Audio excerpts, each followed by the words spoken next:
This episode has been brought to you by Fornos Law Firm, devoted to optimizing your legal results at fornoslaw.com. Welcome to Push Rim Life After Injury podcast for August 9th, 2013, episode 30, Disability Etiquette. I'm Ray PIZARRO. I'm Ricahrd BELL. We'd like to thank our audience for being with us once again. For those newly tuning in, these shows are for people to tap into spinal cord injury related topics that affects, all of us being in a chair and injured. So today on the show, we are going to talk about a little etiquette that goes along with being in a chair and certain type of disabilities. We have a guest today with us that's going to be sitting in on our topic of conversation, Carlos BENAVIDES. Welcome to the show. Thank you, Ray. Appreciate being here, Ricahrd. Hey, good to have you, bro. Hey, so for those who don't know, Carlos is one of the biggest wheelchair advocates that we have here in Los Angeles. And before we get started on etiquette, can you just, give us a brief rundown on how you got injured and, the process of, I know you had an interesting story, moving from injury to Rancho Los Amigos. So can you give us a little brief? Yeah. My name's Carlos BENAVIDES, as I told you. I'm a patient advocate over at Rancho Los Amigos. I'm also one of the artists there. I got hurt back in 2003 and I didn't see a doctor till 2005. Wow. Okay. That was due to complications with workman's compensation and their etiquette. Wow. They were sending a lot of my records all over the place. So, if you have to deal with workman's compensation, be prepared. Okay. At the time, they tried to get me into Rancho Los Amigos, but they didn't have anybody there to handle workman's comp, which they do now. So luckily we kept fighting and fighting. I got put in through the polio clinic. Okay. There you go. As far as all the records show, I was somebody with polio. That affects the spinal cord. Yeah, that was really hard. So being polio, it was hard for me to get a doctor to see me with spinal cord. Mm. So up to about a couple of months ago, a month and a half ago, I ran into Dr. Scott, who was able to get me to see my first spinal cord doctor. Okay. So now I go to the Comar Clinic and, I'm actually in the spinal cord section.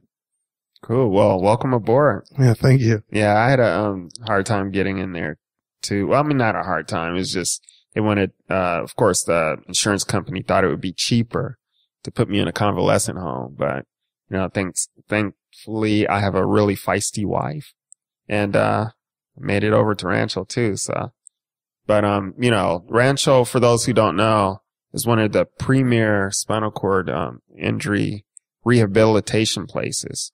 And if you get a spinal cord injury, that's the place you kind of want to be.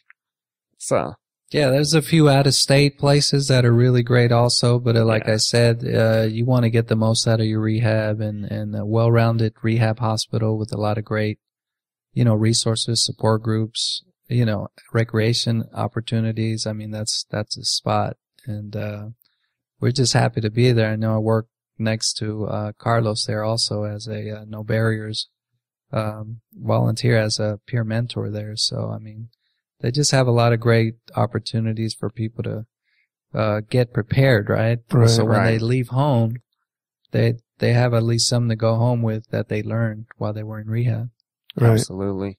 Yeah. So now moving on to etiquette.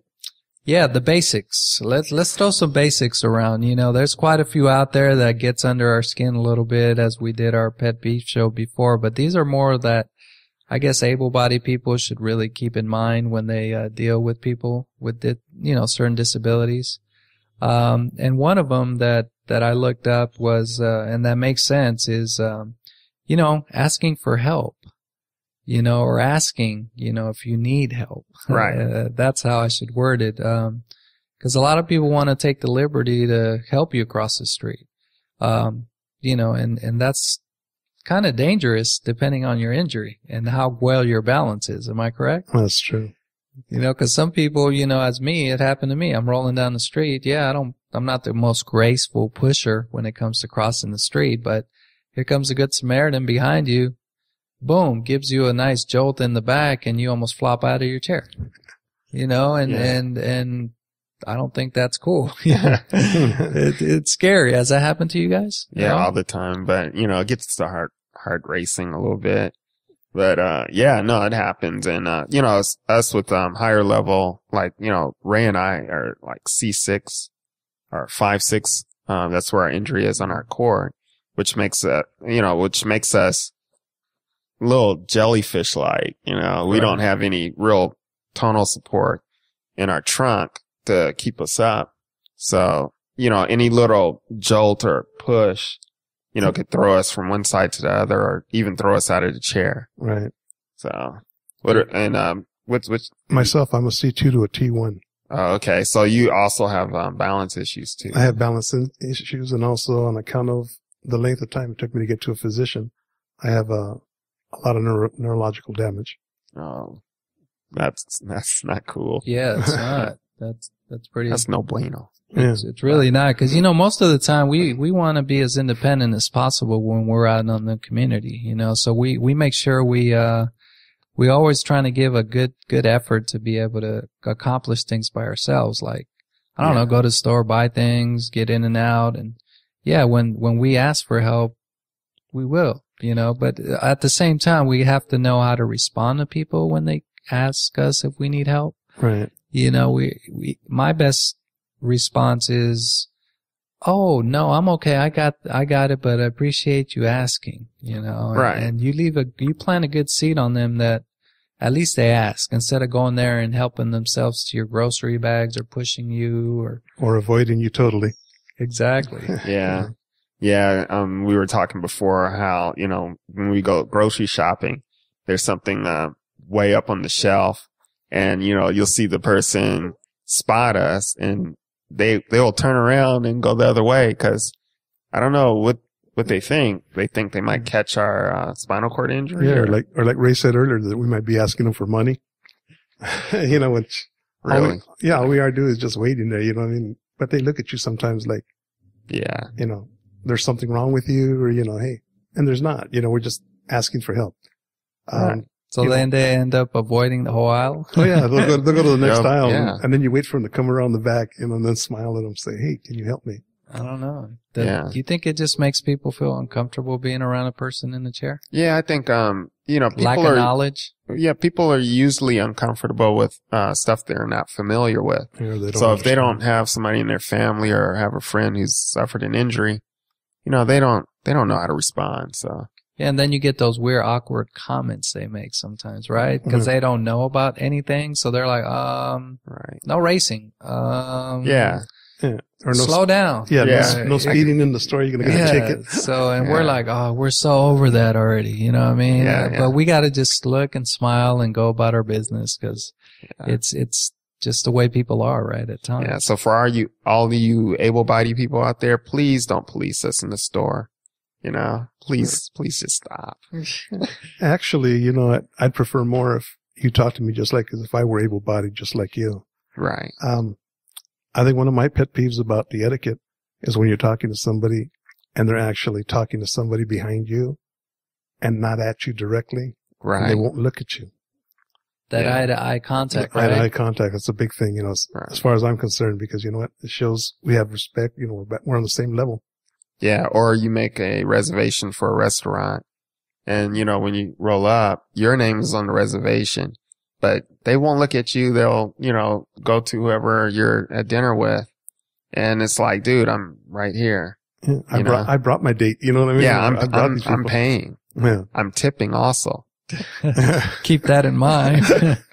So when you get that crummy tip, you blame it on the person in the front desk, right? Yeah. Yeah. Also, another big thing is, myself, I'm in a power chair. Okay. If you're in a power chair and you happen to fall, or at least wait till I ask you to help me up, because I had somebody that had an incident one time where I did fall. I hit a curb, fell over, and a couple of guys decided, they were going to try and pull me up in my wheelchair, which caused a lot more damage than what it could have done. Yeah. Well, I mean, these power chairs could weigh, in the neighborhood of, 300 to 400 pounds. Yeah. So yeah, definitely ask, what's the best way. I guess, trying to pivot you up would probably work better than to try to pick you up, right? I think untying my seatbelt would have been a lot better, because then I could have just fallen on the floor. They could have picked up my chair, and then we could have worked from there. Oh, there you go. Great idea. Yeah. Another one that happens quite often too is where you're in social gatherings and maybe you don't know the person quite well, and that invasion of your private space. Where people come up and feel they could put your arm around you or lean on your shoulder or be like, "Hey, what's going on?" And you end up dang near falling, and off your chair. And some people don't know that they have some pain issues that go along with that too, right? Right. Are you talking about the strip club again? Not that one, bro. We're going to skip that one. No, we'll leave that one out. Yeah. Or that you're a TV tray, so they're going to put everything on your lap or tell you to hold my drink, or, Yeah. use your back of your chair as a coat rack. Yeah, exactly. I have to tell them I'm sorry. Without asking. Oh. Yeah. Yeah. And, as quadriplegics, we sometimes go in and they give you that cup. Don't you hate that when they put the cup so you could pour your own drink? Oh, yeah. And be like, no, I can't use my fingers. Would you help me out? And they look at you again and they're with a puzzled look on their face because you just gave me your credit card and you just pushed in here and you can't grab a soda and help yourself. That's a little different. That's a different situation there because you have to balance and there's no way I could, fill a cup up and then roll it over. Yeah. And then roll it over to my table without spilling it. That's not happening. No, not at all. Yeah. So that's when you got to kind of educate people. Like, oh, I'm sorry. I'm not able to. Can you help me out? I mean, they're good about that. Yeah. They're usually pretty good about that. Also, Ray and I, as quads, we don't have a lot of arm strength. So, if we're, I usually ride with him when we go places. And a lot of times we have to wait, for somebody to come along to help us get up the ramp, to get into his van. And, some people are a little timid about it. We have to ask. So sometimes we don't. But, if you see somebody who's struggling trying to get in their van, just please offer them a little hand, but don't push them by their shoulders. Definitely push by the back of the chair. The upper backrest of the chair. If that handles, use the handles and go slow. Right. Don't try to be like, whoa, there you go, you're in. Cause you could fall out either, catch a rail and tip over, Make sure you kind of let them know how you want to be pushed up the ramp safely. I think basically that would be on somebody that's in the chair to educate that person. Yes. Tell them exactly what you're looking for. Don't be scared. If you're going to ask them for help, tell them what you need and how to attain what you need done. In a safe way. Right. Right. And then, what about, I think on the, little pamphlet I was reading, there was something about, service animals. Can you elaborate on, what's some etiquette around, people's service? Yes. If you have a service animal, in fact, I got a bulldog that I'm working on right now. Okay. She's really great. Basically, you can carry that dog with you and it doesn't have to be a service animal just like to pick stuff up. It could be something like, say, somebody like myself with neurological problems. When you get around certain situations, you get hyper and anxious and everything. So she's more of a therapy dog. So you got something to focus on. Like a companion. Yes. Pretty much that's what she is. Mm-hmm. She can go with you to different places. So, she's cute. So everybody wants to come up and pet her. But, ask first because she's on the job. She's on the job, right? Yeah. Pretty much she's on the job. She's not going to take treats from you. She's not going to jump up and down on your lap and, think she's all friendly. She's there basically to take care of me, make sure, watch my space. So, pretty much if you run across somebody with a companion dog, tell them, hey, it's a beautiful dog. Mm-hmm. Is it okay to pet it? That way you're aware, he's aware, he could tell the dog, sit. And there won't be no conflict. Right. And won't interfere also with all the training that was done to get the dog prepared for you. Right. Correct. Gotcha. Yeah, those are good tips and points. Another one is, how about terminology, guys? Certain way people, describe us, and there's some here I'm going to read off to you guys, and I want to hear you guys' input. Avoid using things like handicapped, crippled, or retarded. GIMP. Don't forget GIMP. Well, GIMP's a good one. GIMP's a funny one. If you have a sense of humor, GIMP's is okay in a lot of people's books. But, there's other words you could substitute, like, physically challenged, for example. That's a good word. I don't mind that at all. Because we are challenged, mentally challenged. Differently able. That one's good too. You could use that too, or person who uses a wheelchair. All those are great substitutes for, handicapped and crippled. That's back in the 60s, I guess. You could use those. That's what they thought we were, is just crippled. They could even use the same thing that they would use for, a small person, so to say. They can call us vertically challenged. I mean, they can say anything like that. That's a great one. I like that one. Vertically challenged. That's right. We are challenged vertically. And that doesn't kind of take a blow because, you could imagine after years and years of people always, if that was the only word they used, like, you're crippled. That'll make us mentally feel like we can't do anything, right? After a while. Or you're handicapped. That's, to me, handicapped. It's just an old word. It's outdated. Yeah. To me, somebody that's really disabled or handicapped, that means that they're ignorant to something. You know what I mean? Right. And if you have a friend, like me, myself personally, I don't care, you can call me whatever, so my friends, they'll joke around, call me GIMP or whatever. And, I'm cool with that. But, the next person might not be. So, if you have a friend that, is cool with whatever, just be aware that other people might not be so, fond of those, names. Yeah. What we should do and what they should do is like, hey, we're in a group setting. You're my friend. We kid around back and forth. Right. But you know what? If we don't know somebody out there, we shouldn't kid with them. Right. We should respect them for what they are and see what they'll, what they want to be called or how they want to be called. Yeah. And that's where a little bit of etiquette goes a long way to make sure both people are, respectful of each other and don't really hurt anyone's feelings while they're out there doing stuff. Yeah. Everybody has different sensitivities, Correct. And in that same, terminology one, put a person first. They say, persons with a disability rather than disabled persons. That makes a lot of sense, that kind of eases up on the hardness of disabled person, like, what that right away thinks, the person can't do much, for themselves or not. What do you guys think? Yeah. That's a good idea. But myself, I look at anybody just like Ray, Richard. Right. Anybody that's out there, I just look at you as a person. I don't look at you as what you are or as how you are. And I'll treat you the same way I'd like to be treated. And I think that's a good point you make, Carlos, is because, I think that's a big part that changed for me when I got hurt is now I don't see color. I don't see where you're from. I don't see how rich you are, how poor you are.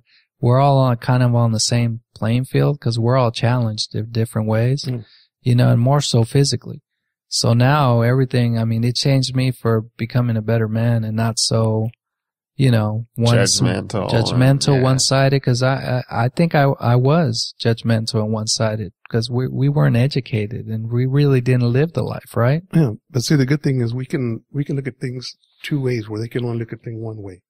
At the time when I was walking able-bodied, I didn't really see as many people in chairs or accept them. I'd see they were there. I'd open the door for them or, I'd let them go by and that's all I'd look at them as. The more and more I got around the community and the different people and, became a family like at Rancho. Rancho's a big family. It's not even a hospital, I don't think. Okay. Yeah. And, the more you get around a community like that, you're in tune to everybody else's feelings. So maybe people that are able-bodied ought to sit in a chair and follow us around one day for a couple of hours just to see how they last and see what life is from our side. Yeah. Could get that, reality, that fresh dose of perspective, right? Yeah, I'm thinking as you're, saying that, I'm like, before I was injured, I don't think I ever really interacted with anybody in a chair. Well, I don't remember. Yeah, I had a friend, but if you think about it for a minute, you didn't really see as many people as you do in a chair like you do now. Yeah. Oh no, yeah, maybe once a month or once every 2 months you see someone. But now, any chair I see, I'm like, I gravitate toward. I'm like, oh, how are they sitting in their chair? You know, what kind of equipment are they using? What kind of chair is it? What kind of cushion you got? Yeah. You know, but yeah, it's true. But, you know, it's just like, it's not so much. I don't think that they didn't notice. We didn't want to notice. Yeah. Okay. We didn't want to accept. We didn't want to notice. Right. We didn't really want to be in tune to what was out there because it didn't affect us. Right. Directly. Right. Okay. Right. And what people ought to realize is, you know what? Just like myself, I was in a shirt and tie at 9 o'clock in the morning, at 9:02 in the morning. And that was it. That was my whole story. Right. Everybody out there should realize they're only 1 minute away from being in a chair or being bedridden or being something. So, you know, they should learn to communicate. I'm sorry. They should learn to communicate and understand the situation because you don't want to find out about the situation and learn how to live it when it's already on top of you. Well said. Yeah, I agree. And just like our previous episode that we had, Dr. Sarah Fraley mentioned, the able bodies are all tabs, temporarily able bodies in a way, because eventually you're gonna break your leg, your ankle. You're gonna succumb to aging or cripple you. So it's almost inevitable, you know, that some kind of injury or disability is gonna bring you down. Right. And myself, I look at my disability as an ability because now I use other senses that I didn't use before. Right. And, you know, I respect life. I respect life. It's not like being out there where, you know, I'll just do everything and anything and not care. Yeah. Now I live life as it should be. You know, I live it to its fullest. Good for you. So, yeah, those are a few tips. I mean, I'm going to give you guys a website you guys could definitely look at. They have great publications, and I go there all the time. They have a great one on disability etiquette, like we mentioned here today, just a few pointers, but you guys could read more in depth about different disabilities and etiquettes also that go along with like blindness and deaf people and things like that. So the website, the United Spinal Cord Association, is where you could find those great publications, and their website is unitedspinal.org. So go through there and click on their publications tab, and you'll be able to tap into a lot of great resources there, to be able to, you know, learn and be educated and educate others at the same time. So, so Carlos, as we wrap up, any particular place people could find you other than Pushrim? I know you're on there also. But yeah, basically you could find me at, CB Digital Designs at Gmail or at Facebook there. Like I told you before, I'm one of the artists, so I do have a lot of artwork on there. Okay. Yeah, please check out his artwork. You know? Or, you know, you can find me through Rancho. Just ask about me, and, you know, any information that I can help, you know, I'll find it for you. If I can't find it, I'll find someone else that knows, and I'll get it for you. Good. And we'd like to have you again, maybe do an art episode and maybe showcase some of your artwork on our, you know, on our video. That'd be podcast. great. And on my own behalf, I want to, you know, thank you, Ray and Richard, and I appreciate everything you do, and to the people behind the scenes, you know. Yeah. No, thank you. It's our pleasure to spotlight people like yourself that are doing great things in the disabled community, and maybe people out there will tap into these little nuggets of information and improve their lives in some way. That's why we do them. So, you know, hopefully it helps. Yeah. Great. I think it does. That's right. So, okay, you can find us on YouTube, on our YouTube channel. It's Club Pushrim, which is one word. And if you do check us out there, please subscribe.